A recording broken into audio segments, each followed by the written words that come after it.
Fragments of Silicon, because some days you just can't wake up inside.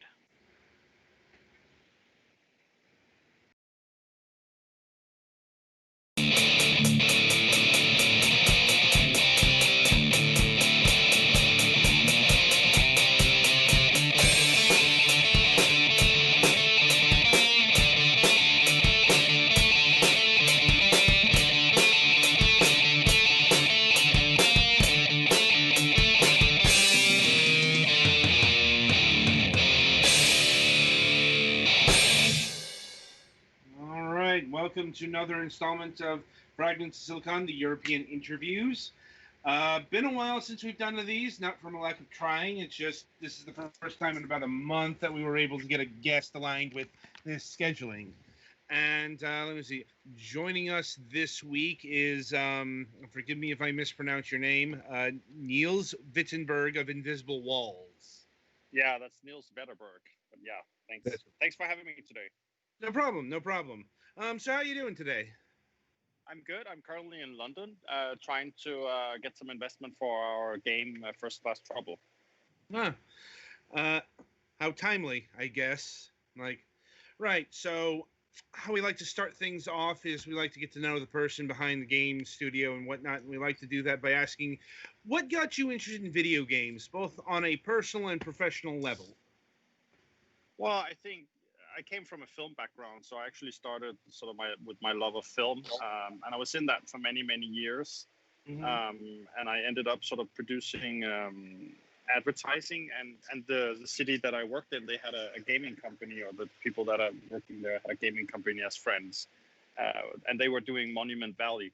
And I saw that and I thought, oh, I want to do games. And then I sort of just transitioned into games, and I find the industry to be so much fun to work in. The people are super nice and everyone's very helpful, and it's very merit based, and all the nerds are very talented. And so it's just a very cool place to be. Okay, not the typical story we get here, but certainly, we have enough people who worked in other industries and just migrated to games for one reason or another. And did you end up working at the studio that produced Monument Valley? No, at that time I was still like a young blood, so I went back and did a little more film, and then sort of gradually started doing something with a couple of friends. And then actually I met some film people who were also interested in making games. And I got hired by them, and we did a little bit of like cross media, transmedia kind of stuff, and it eventually ended up us doing more like a fully fledged game. And now I've been working with those people for the last 5 years. And I'm assuming by those people you mean Invisible Walls. Yeah, so we were actually a different company back then. We started with something called Investigate North, which was more this cross media type of company, and we sort of broke off from that and created Invisible Walls. But it's the same core team behind the things. So same people, different company. Yeah, exactly. Right. And can you tell us a bit of some of the projects previous to the one we're featuring today? We did. Like the first project we did was a really like a transmedia project called Cloud Chamber, where you were sort of in these. I only worked on this. I didn't actually do it. You were in like this world, and you had to solve this online mystery of trying to communicate in between all the players of what was going on. You would see some film clips, so it's a little bit like like Her Story, if you see that game, but more like an early version of it. And then we went in to make more like a puzzle adventure game in sort of myst genre, called Aporia Beyond the Valley, which did quite well, especially quite critically acclaimed. So that was a lot of fun. And but not a huge commercial success. So we decided to do more mainstream, still cool, but more mainstream stuff. So we're doing a multiplayer game now. Right. Though it's a bit odd to call something like First Class Trouble mainstream, since when you talk about multiplayer, multiplayer games, you're usually talking about, like, say, a first-person shooter deathmatch or a battle royale or something like that. Mind you, I have encountered this kind of gameplay before, but like I'm not sure if you're aware of a game called The Ship. Yeah. I You know, know the ship yeah, I mean that's what this game reminds me of the most. very much. Yeah. Yeah, I think it's interesting because social deduction as a genre has been around quite long. Like I guess Mafia is from the mid '80s, Right. and then Werewolf became quite popular with the Kickstarter. So the type of gameplay has been quite well known, especially among board gamers for a very long time. And there has also been some successes with the video games. But I think it's really a genre that's growing, especially because multiplayer is becoming so popular now. Everyone wants multiplayer and everyone wants a social experience. And I think as you see the age group also increase a little bit as more and more players come into the field, you're also going to people looking for other experiences that are not necessarily super competitive, like an FPS, like a first-person shooter. So these kind of genres are sort of growing. These little more social, a little more party games are also growing a lot. So yeah, so I think they will become more mainstream over the next couple of years in many ways. And I suppose it also provides a bit of variety in the types of multiplayer that are available. You know. Yeah, exactly. I think it's always been a very competitive space. Like strategy or FPS has sort of taken that space very hardcore, right? And it seems like there's people are now also because I guess the tools have become more available to developers. Networking was previously, it still is a really hard thing to do, but it's much more. It's much easier now to access those tools and actually do servers and stuff like that. So I'm guessing that's also a reason that you're now seeing more artistic talent sort of move into that genre, or not genre, but that field of multiplayer, and you'll see new things there. Yeah, I can definitely agree with that. Like this isn't the only kind of casual yet like escape rooms are becoming a lot more popular these days. But anyway, so for the uninitiated, what is First Class Trouble? Yeah, so First Class Trouble is basically an asymmetrical multiplayer game where you are 6 players and you're on board this spaceship called the Alethea, so it's like an interstellar space cruise ship, and it takes place in the alternate 1950s universe. And there's this rogue AI who's controlling the ship and has the crew members, which are personoids, which are basically these cyborgs. And all the residents that have been on the ship, they have not been very nice to the personoids, so they're sort of revolting against you with the AI. So your mission is to get to the end and shut down that AI and take back control of the ship. But the only problem is that among those 6 players are 2 players who are personoids, and you don't know who they are. They're of course working against you. So it's a very sort of classical werewolf kind of setup. I think what we do different from other games in the same genre is that we don't tell you whether or not you actually killed the right people. So it's exciting until the very end. If you reach the end and you sort of try to shut down the AI, which is called Cain, and there's a personoid among you, then you will fail to win the game. Right, and there's a lot to unpack here. I suppose the first question is, where did this idea come from?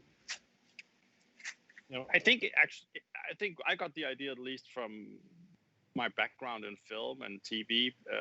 Reality TV has really sort of become like a big thing, right? There's nothing else on TV now but reality TV. When that started in 1996, the only type of reality TV that was in the mid 90s was actually candid camera. And if you can sort of compare that a little bit with streaming now, it's sort of gimmicky and falling on a banana peel, right? Like small moments of joy. Whereas when they did Survivor back in '96, I think it was, everyone was like, yeah, no one's gonna watch 12 people argue on an island. That's just stupid.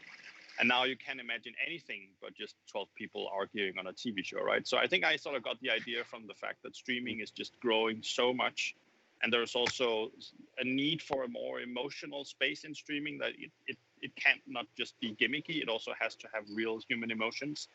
And it seemed like a good place to start with, like Trust and Deceit. So we tried to make a game that's really sort of streamable, and the sort of vision behind it is that it shouldn't only be fun to play, it should also be extremely fun to watch. And I hope we're able to do that. Right.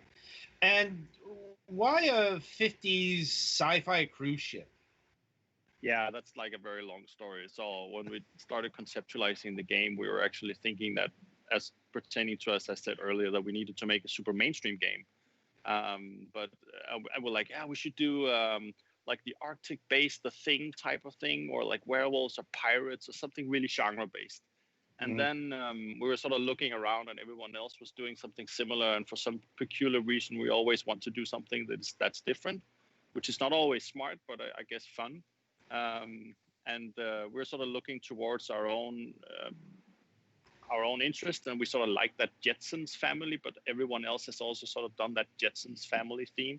So we ended up doing a 1950s design because 1950s was a very big design period for Danes. We had like Paul Henningsen and Anne Jacobsen and a lot of these people who did a lot of nice furniture in the 1950s, sort of a golden age for Denmark in terms of design. So we took a lot of that and thought, oh, we'll make a game that sort of has our inheritance in it. And also it has like a connotations to Titanic.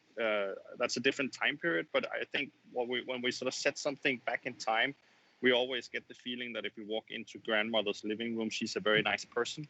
Like she's cuddly and warm, but she probably also did a lot of crazy shit in her youth, right?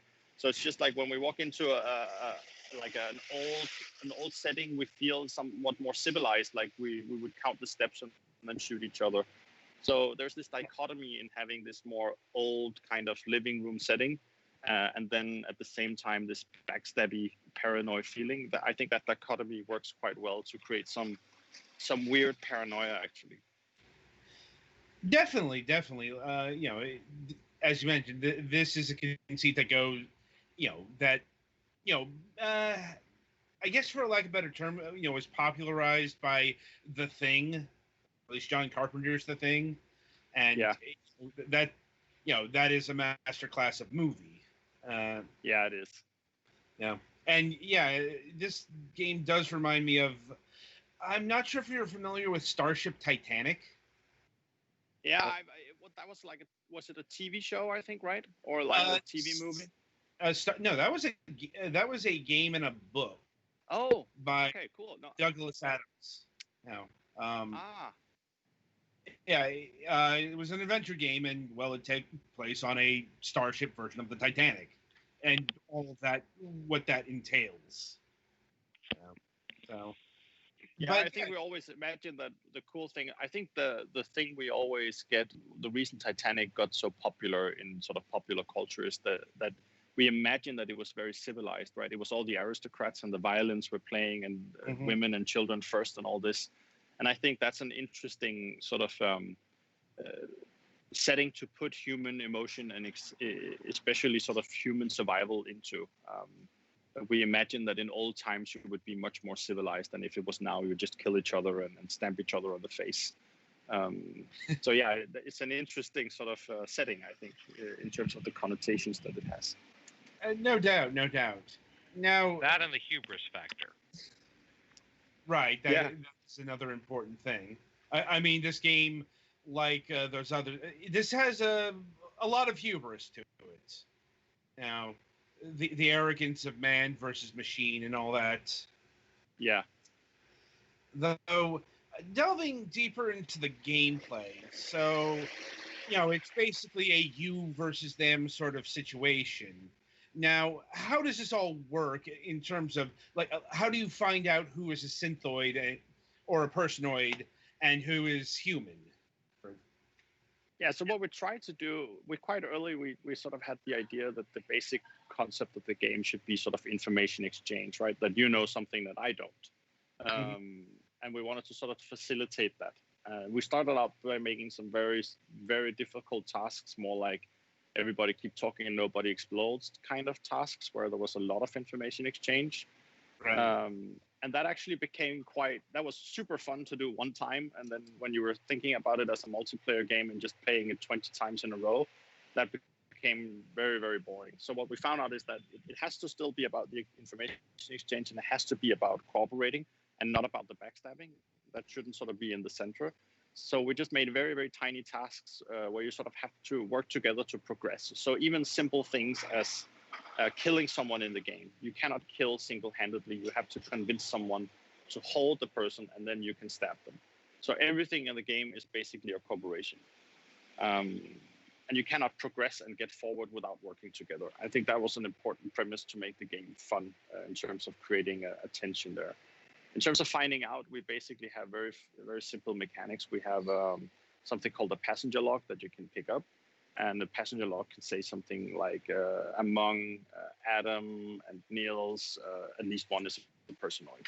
It can also be more complex with 4 players. So you sort of get a hint, and that creates drama. Then we also have a scanner, which is always placed in a very difficult position. So we have something called the emergency airlock, or the danger room, where one has to hold the door and someone else goes in and picks up the scanner. But if the one holding the door lets go, then they flush them into the cold void of space.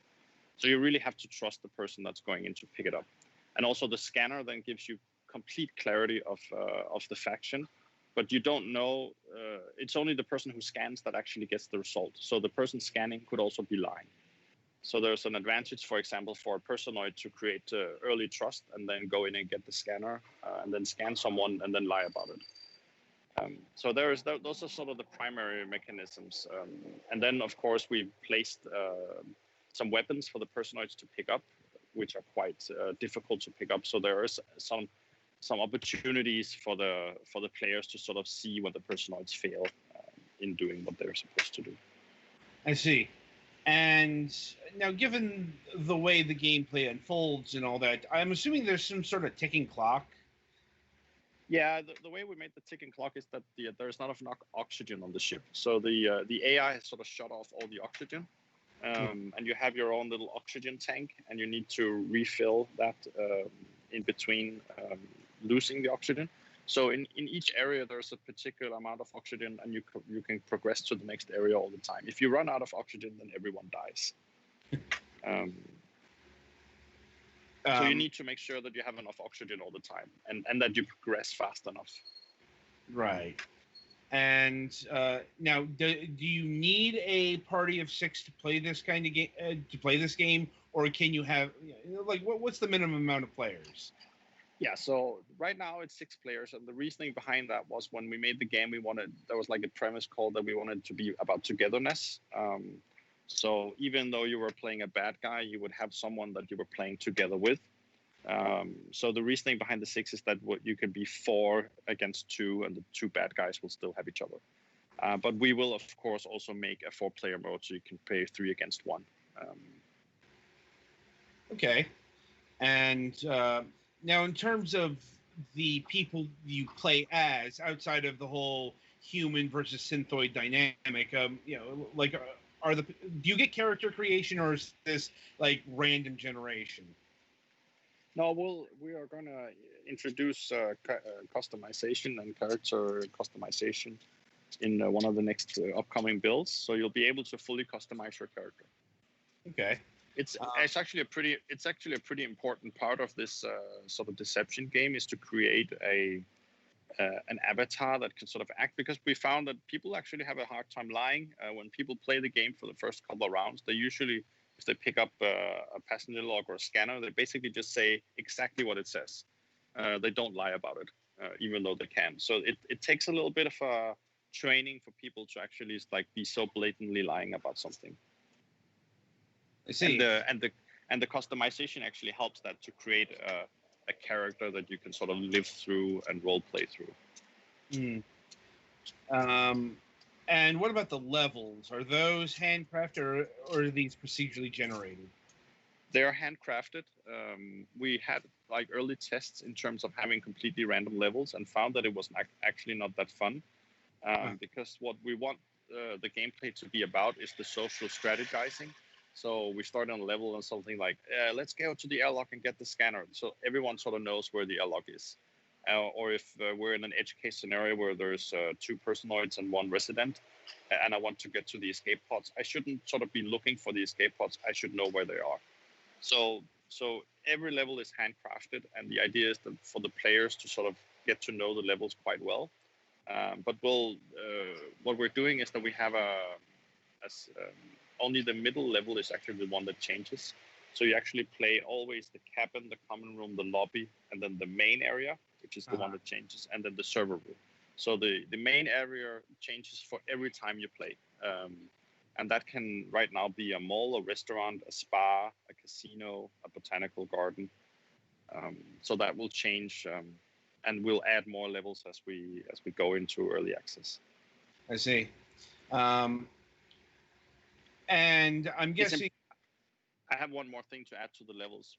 Go ahead. What's important for us with levels is also that it's not just a level, but it actually also comes with some specific mechanics. So, for example, we're creating the spa area, and that also, of course, has a pool, and the pool has slippery surfaces, and you can drown in the pool. So each level sort of comes with its own kill mechanic, which makes for a new and interesting type of gameplay for each level. Right. And I'm guessing in terms of items, those are randomized. I think you've alluded that to the scanner. Yeah. So the items we have these basic items like the scanner, which is sort of part of the core loop and core gameplay. But we also have other items like flashlights and fire extinguisher, and those will be completely randomly placed. Also, we're introducing hazards, especially because of the fire extinguisher, so you can put out the fires, and the fires will also be randomly generated, so you don't know where there'll be a fire in the next level. Okay. Now, in terms of the personoids, are they as strong as a human, or are they stronger? Like, do they have any? Like, if they are found out, do they have any chance of overpowering any nearby players? No, the personoids are just as strong as humans. The disadvantage for personoids is that they cannot co-op kill. So they will always have. They were sort of the idea behind it, or the lore behind it, is that they were built only to assist. So they can assist in giving you some medicine, overdosing you basically, but they can also assist another human in killing you. But two personoids cannot grab and then kill. So they are like actually in that sense a little bit weaker because they don't have the same power. But then they also of course have the overdose syringe that they can pick up, which makes them more powerful. They will also have other skills like they have X-ray vision, so they can all the time see where everyone is. They have their own private chat. So the game has, I don't know if you know this, but the game has proximity-based voice chat. So you need to be close to each other inside the game in order to speak to each other, which means that you can, of course, plan and plot. You can also kill someone without the other players hearing it. But the personoids then have their own chat channel, so they can speak like a walkie-talkie to each other all the time. So they have a lot of other advantages to outmaneuver the residents. I see. And now, what about the AI Kane? Does it factor into the game at all? Like, can it switch off oxygen in a room, or something to that effect? Yeah, we're actually experimenting a little bit with it on the very last level, the server room, where your sort of main action is that you have to sabotage the servers that are sort of connected to Kane or the power bases, and Kane can actually then self-fix those. Also because it creates doubt whether or not it was a personoid or if it was Kane that fixed it. And we are going to work with the fact that we might turn off more oxygen generators in the different areas as you play the game, and the Kane will sometimes maybe sabotage that you have fixed something. But it shouldn't be. I think the reason we haven't sort of fully gone that way yet is that there shouldn't be too much doubt as whether or not it's a personoid doing it, like a player actually doing something, or if it's the game doing something, because you want to still create the drama around something has been sabotaged, like, oh, this has been sabotaged, then there's a personoid. So if it's like Kane is always just fixing stuff and doing stuff, then you're sort of creating doubt, and then it's not as exciting when something bad happens. And now, in terms of progression, how do you move forward? Is it like lock and key based? Is it puzzle based? Yeah, it's actually very simple. You need to find key cards in order to move from level to level, and in order to go from area to area inside one level, you will often have to work together. So you have very simple skill checks, but it's co-op skill checks, and then we also have some simple puzzles where we have something called the symbol puzzle, where you have to explain a symbol to each other.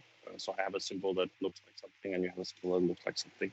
But we try to keep those tasks very tiny in terms of the information exchange, because we don't want them to be too cumbersome for people to go through. So it's like fun to work together, and you get the fast reward of actually progressing, but it's not. It doesn't stop you from playing the game. I see. And how long would you say a game session lasts in First Class Trouble? Is this something that lasts 5 minutes, 30 minutes, an hour? Oh, so we've played about 1,000 games, I think, with the community, and we've seen that it's between 14 and 24 minutes so far. So far. Yeah, we don't know when we launch and get a lot more players whether or not people will play for a much longer time or if they play for a shorter time. But so far, the shortest sessions we had were 14 minutes, and the longest we had was 24 minutes. Okay. And what is the current state of the game right now? I would say we're in closed alpha. We've made a major refactor, so we're working on coming out with a new build, hopefully in not too long, probably around mid-September. And the idea is to come out in early access early next year. Okay. And like, what state of early access? Is that just merely a polish phase, or are you still going to be building the game when you enter formal early access? I think the goal is to have, like, I would call it feature complete, but not content complete. So we'll continue to add content to the game, and not only in terms of customization and levels, but also, of course, in terms of some features. But it wouldn't be something that shifted the game, or like something that wouldn't be working in the game. So it would be a fully fledged working game with levels and customization and all the stuff that you would require from a nice game. But then we'll just add more stuff and polish it up and fix boxes and balance the game even better. I see. And what about the music? Is there any music in this game? Is there a soundtrack? Yeah, actually, each area inside each level has different music. We're trying to. So far, we've licensed some of the old music from the 50s. And I think we'll continue to try to do that in the genre, and we'll also produce our own. We have a very good composer on our team, so we'll produce our own music as well. Okay, and let's see here. So, is this game? I mean, I know it's being initially built for PCs, but is this going to be a PC-only game, or are you looking into consoles as well? I would definitely look into consoles. A major part of the refactor was to make the interaction system much more console friendly. So when we have to move to console, it will be a much nicer switch. We have to sort of not design everything over again.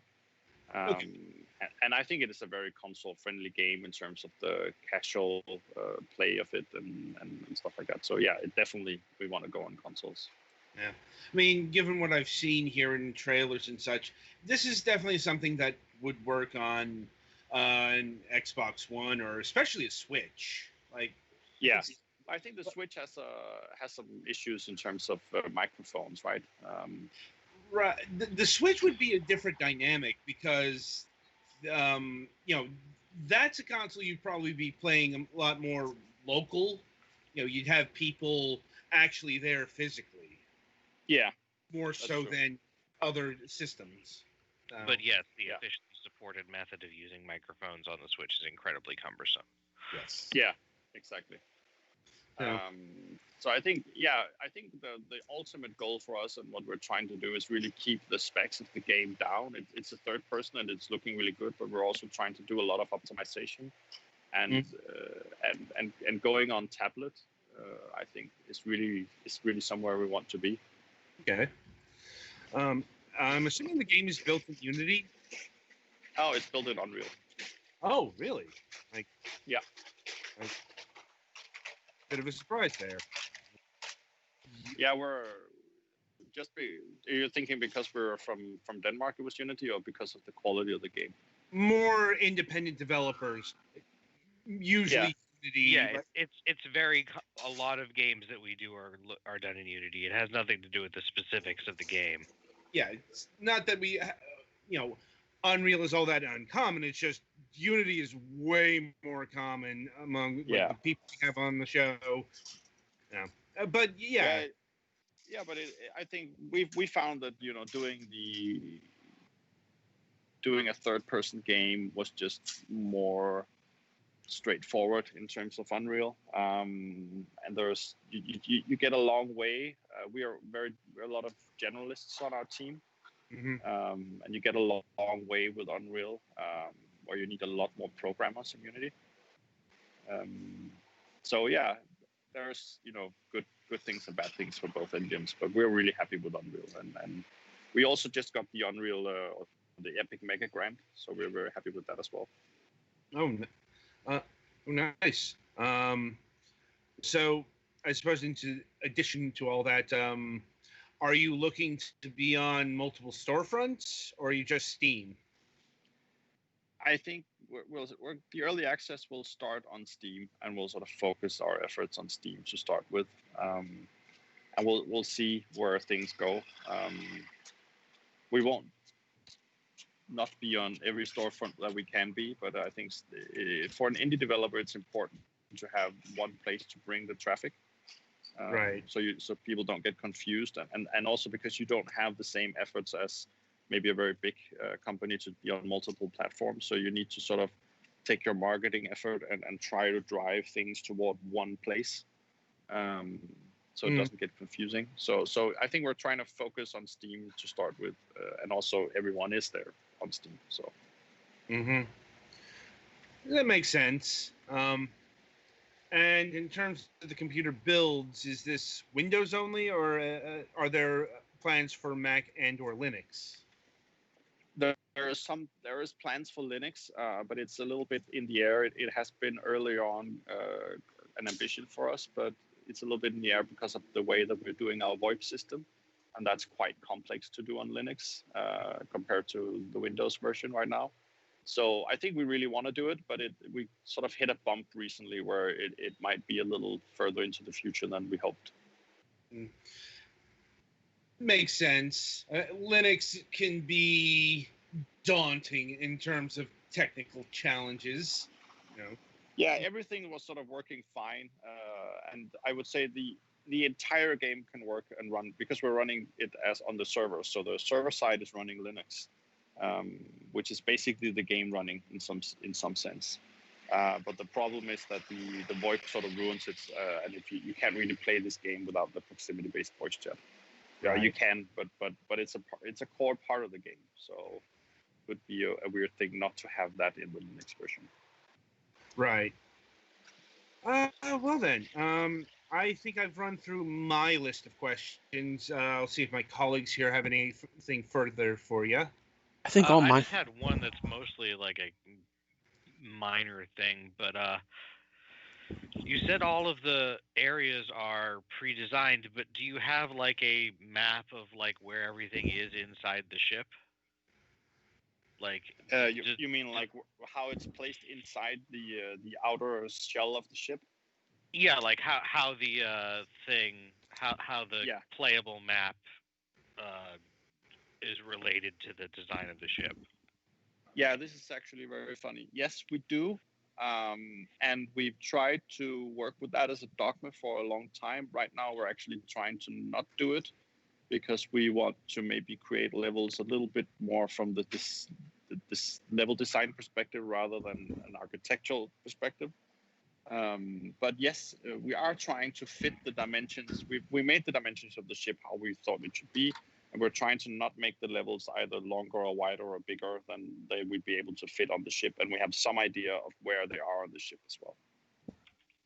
Okay. Right. Eddie, anything from you? I think all mine have been answered. Okay. So I guess I'll end things by asking if you've worked out any sort of pricing for the game yet. Yeah, we'll see how much it sort of depends on how much content we'll be able to produce for the early access. But I'm guessing somewhere in between 20 and 30 euros. That's sort of my guess. Okay. Is the reasonable? If you look at these competitors and I think we're producing a sort of high quality game in terms of the visuals as well, and also in terms of the polish of the features. That seems like a reasonable pricing also. So we'll see when we're almost done. We'll try to see if we can come up with a price, but probably somewhere in between 20 and 30 euros. All right.